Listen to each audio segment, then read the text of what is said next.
আসসালামু আলাইকুম প্রিয় দর্শক। আরটিভি পরীক্ষার জন্য যে অ্যাব্রিভিয়েশনগুলো আমি নিয়মিত দিয়ে যাচ্ছি তার অংশ হিসেবে আজকে কিছু দিব। ইম্পর্টেন্ট অবশ্যই এগুলা, এবং এগুলা ভালোভাবে পড়তে হবে। প্রথমে যেটা আছে DOHS, defence officers housing society.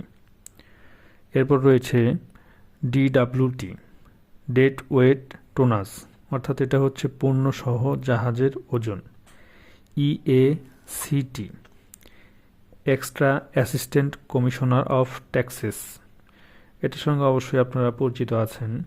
এরপর রয়েছে ইজিএম, এক্সপোর্ট জেনারেল ম্যানিফেস্ট, অর্থাৎ এক্সপোর্টের সময় যে কাগজপত্রগুলো প্রয়োজন হয় এটাই হচ্ছে ইজিএম।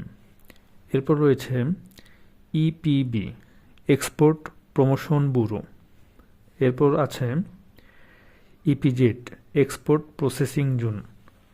এরপর আরেকটি রয়েছে, সেটি হলো ইআরসি, এক্সপোর্ট রেজিস্ট্রেশন সার্টিফিকেট। সর্বশেষ রয়েছে যেটা, সেটা হচ্ছে ETE, estimated time of arrival, অর্থাৎ জাহাজ বিমান যানের বন্দরে পৌঁছানোর সম্ভাব্য সময়। প্রিয় দর্শক, আজকে অল্প কয়েকটি অ্যাব্রিভিয়েশন দিলাম, এগুলো একবার দুইবার দেখলেই আপনাদের মনে থাকবে। তো এগুলো দেখার জন্য আমার এই চ্যানেলটিকে সবাই সাবস্ক্রাইব করুন এবং লাইক করুন। সবাইকে ধন্যবাদ।